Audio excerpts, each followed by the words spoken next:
एक बार सुरेश, दीपक और विकास तीनों अपनी नौकरी के सिलसिले में शहर की तरफ जा रहे थे और इन तीनों ने अपने घर से दोपहर में निकलने का प्लान बनाया कि दोपहर में निकलेंगे और शाम तक या रात तक पहुंच ही जाएंगे। अब जो दोपहर थी ना वो गर्मी की थी, और गर्मी भी मतलब जो एकदम कड़कती धूप वाली गर्मी होती है ना, वो गर्मी। अब तीनों निकल तो पड़े थे, लेकिन अभी रास्ते में इनको बहुत चलना था और शुरू का सफर तो अच्छा चलता रहा, मतलब काफी धूप थी, लेकिन बातचीत करते रहे, थोड़ा बहुत पानी वगैरह जो घर से लाए थे पीते रहे, आगे बढ़ते रहे। चलते चलते चलते चलते जब थोड़ा मतलब ऐसा हो गया ना, 1-2 घंटे चल लिए, पसीने से गर्मी से इनकी हालत बहुत खराब हो रही थी, लेकिन करते भी तो क्या करते, इनको पहुंचना था शहर तक। यार इसी बीच में मतलब इन्होंने एक जंगल में एंटर किया, जो मतलब बहुत वैसा जंगल नहीं होता, घना जंगल एकदम, जहाँ पे सूरज की किरणें मतलब कम कम आती हैं, लेकिन धूप मतलब कहीं कहीं दिखती है, कहीं कुछ। तो वो जंगल जो था ना, बहुत तेज हवा चल रही थी जंगल में, मतलब काफी ज्यादा ठंडा लग रहा था वहाँ पे। और जंगल में जैसी हवा वगैरह लग रही थी उन तीनों को, इन्हें बहुत राहत मिल रही थी, क्योंकि इतना दूर से चल के आ रहे थे पैदल पैदल। अब इसी बीच में ना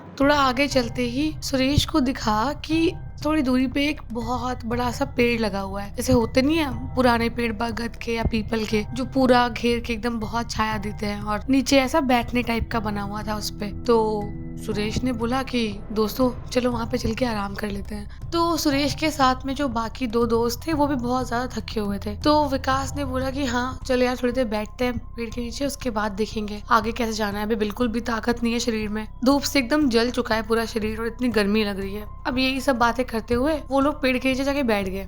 पेड़ के नीचे बैठे, अब इतनी ठंडी ठंडी हवा चल रही थी और इतना अच्छा मौसम था, मतलब गर्मी में एकदम पेड़ के नीचे हवा तो कितना अच्छा लगता है ना, बहुत ठंडा। वैसे ही मतलब बैठे हुए थे, अब उतने में ना इनको इतनी अच्छी हवा, इतना ठंडा ठंडा जो मतलब एटमॉस्फेयर था, उसमें थकान के चक्कर में इन तीनों को नींद आ गई। अब तीनों वहीं सो गए। अब जैसे ही सोए, ठंडी ठंडी हवा, एकदम पेड़ की छाया, उसके नीचे इनको नींद काफी गहरी आ गई थी। तो जब दीपक की आंख खुली, उसने देखा कि शाम हो चुकी थी, और उसने फटाफट अपने दोस्तों को बोला कि भाई उठो उठो यार, देखो कितनी रात हो गई है, फटाफट हमें यहाँ से निकलना पड़ेगा। तो सुरेश ने बोला यार थोड़ी देर और सोने देना, बहुत थक गया हूँ। तो दूसरे दोस्त ने बोला कि पागल है क्या, इतनी देर तक सोएगा तो फिर हम जल्दी पहुंच नहीं पाएंगे, जल्दी से उठ जा, पहुंचते हैं, फिर उसके बाद चल के वहां पे आराम कर लेना। तो ऐसे ही दोनों दोस्त आंखों को रगड़ते हुए अपनी ऐसे उठे कि चलो भाई चलना तो है ही, और सो के उठे, अपना तीनों जो भी सामान वामान वहां फैलाया था उठाया, पैक किया और आगे बढ़ गए। चलते चलते चलते काफी टाइम हो गया था और रात बहुत घनी हो गई थी। अब बस चारों तरफ सिर्फ और सिर्फ मतलब जानवरों की आवाजें और जो थोड़ी बहुत आहटें होती है ना दूर दूर की, वो सब आ रही थी, और आसपास में किसी चौथे इंसान की कोई भनक नहीं थी। बस यही तीनों रास्ते में चलते जा रहे थे।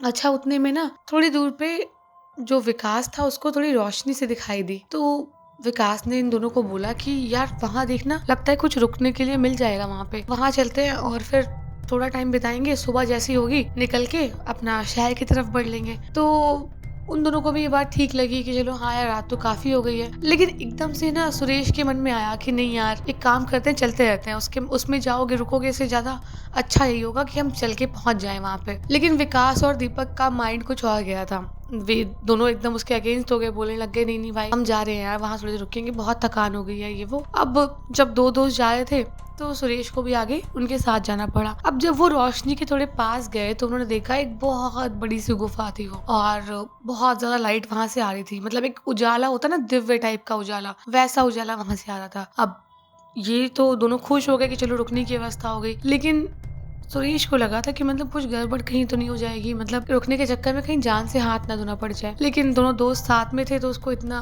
फर्क नहीं पड़ा। तभी विकास का पैर किसी चीज पे पड़ा, और जैसे उसने पैर हटा के देखा वहां पर एक सोने का सिक्का पड़ा हुआ था, और जैसे उसने उठाया तीनों दोस्त कहने लग गए यार तो सोने का सिक्का है, और ये तो यार यहाँ कैसे आया हुआ, किसका सिक्का है ये वो। तभी वो जैसे उठा के आगे बढ़े सिक्के को, दूसरा सिक्का एक मिला उनको, और वो जो सिक्के मिल रहे थे वो गुफा के रास्ते पे ही मिल रहे थे। तो इनको लगा पक्का गुफा में ही कुछ ना कुछ ऐसा राज है, चलो चलते हैं अंदर फटाफट। अब कहीं ना कहीं इनका लालच इनको उसके अंदर ले गया, और जैसे ही गुफा में आगे बढ़ने लग गए इन्होंने देखा कि गुफा का जो एंट्रेंस है उससे थोड़ा अंदर जाके 3 गेट लगे हुए हैं, और तीनों गेटों पे कुछ लिखा हुआ था, लेकिन क्या लिखा था ये वो दोनों पढ़ नहीं पा रहे थे। लेकिन सुरेश को वो जो भी लिपि में लिखा हुआ था वो शायद आती थी। तो विकास और दीपक ने पूछा सुरेश को यार तुझे पता है क्या लिखा हुआ है गेट पे? तो सुरेश ने बोला कि हाँ, गेट पे लिखा हुआ है कि ये 3 दरवाजे हैं और तीनों में अथाह पैसा है, लेकिन इनमें से एक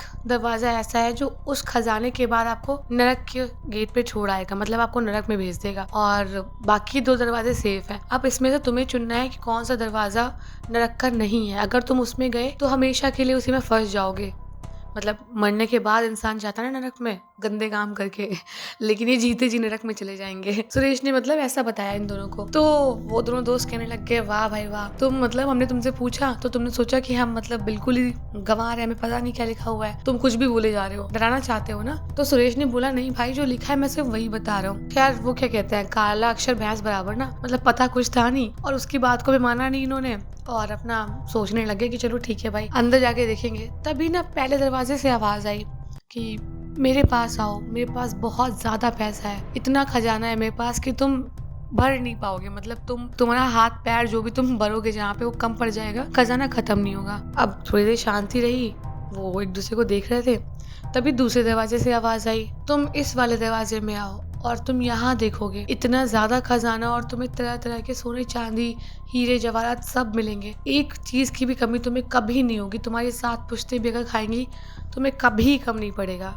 अच्छा, ये 2 दरवाजों की बात हो गई। तभी तीसरे दरवाजे से आवाज आई, वो सब छोड़ो, तुम लोग यहाँ आओ और यहाँ देखो मुझे क्या मिला है। इतना खजाना है, इतना खजाना है ना कि तुम अगर उन दोनों में गए ना तो यहाँ सोचोगे कि काश इस वाले में जाता तो कितना ज्यादा खजाना मिल जाता, इतना है मेरे पास, तुम्हें कहीं जाने की जरूरत नहीं पड़ेगी, मेरे पास आओ। मतलब तीनों दरवाजे इन लोगों को बुला रहे थे, अब इनको चूज करना था कि ये कहाँ जाते हैं। इतने में ही ना सुरेश को मतलब बाहर से कुछ ऐसे आहट सी महसूस हुई, खटर पटर सी। तो सुरेश ने अपने दोनों दोस्तों को बोला कि 1 मिनट रुकना, मैं बाहर देखता हूँ क्या हो रहा है। सुरेश थोड़ा सा बाहर मुड़ के गया देखने के लिए कि कहीं कोई बोल तो नहीं रहा, मतलब ये क्या है, कोई ऐसे मतलब कोई चाल चल रहा हो लूट डकैती करने के लिए। तो सुरेश जैसे बाहर झांका, वहाँ कोई नहीं था, एकदम शांति, जैसे थे वो शांति शांति, और थोड़ा बहुत सोने के सिक्के वगैरह आगे पड़े हुए थे। खैर अपने दोस्तों को पीछे बताने के लिए मुड़ा कि कोई भी नहीं था वहाँ पे। तभी देखा उसके दोनों दोस्त गायब थे, कोई नहीं था वहाँ पे, सिर्फ सुरेश और वो गुफा के 3 दरवाजे। उसके दोनों दोस्तों का कुछ पता नहीं कहाँ गया। अब वो चिल्लाने लग गया, दीपक दीपक, विकास, कहाँ हो तुम, जल्दी चलो बाहर निकलो जहाँ भी हो, यार बहुत मजाक हो गया, फटाफट चलो हमें यहाँ से निकलना होगा। लेकिन अब काफी देर हो गई थी। एक लालच की भी एक लिमिट होती है, लेकिन कई बार ना लालच भी हम ऐसी जगह फंस जाते हैं ना कि वहां से कभी निकलने का रास्ता नहीं होता। और विकास और दीपक के साथ भी यही हुआ था, क्योंकि उनको लगा कि सबसे आसान तरीका है, मैं खजाना निकालूंगा, घर जाऊंगा, कुछ करने की जरूरत नहीं पड़ेगी। लेकिन शॉर्टकट हमेशा अच्छे नहीं होते, कई बार अपनी मेहनत पे ही विश्वास करना चाहिए। और जो कि सुरेश ने किया, शायद वो लालच में नहीं फंसा। और अब सुरेश को पता था कि उसके दोनों दोस्त कभी वापस नहीं आएंगे, क्योंकि उन दरवाजों पर साफ साफ वार्निंग लिखी हुई थी कि इनमें से एक नरक का दरवाजा है। अब क्या पता शायद वो तीनों ही नरक के दरवाजे हों या जो भी था। खैर सुरेश अकेला ही वहां से आगे बढ़ा और ये उसकी लाइफ की सबसे बड़ी मिस्टीरियस एक गुत्थी बन के रह गया। उसके दोनों दोस्त कभी वापस नहीं आए। कभी कभी उसको चीखें सुनाई पड़ती हैं अपने दोस्तों की कि हमें यहाँ से निकालो, हम यहाँ फंस गए हैं। लेकिन सुरेश अब कुछ नहीं कर सकता, क्योंकि लालच एक बुरी बला है। दोस्तों, अगर आपको ये स्टोरी अच्छी लगी हो तो वीडियो को लाइक कर देना और कमेंट करके बता देना कि कौन से गेट में जाना चाहोगे, और सब्सक्राइब भी कर देना यार, मजाक कर रही हो, कोई गेट में मत जाओ, मेहनत करो और खूब खुश रहो।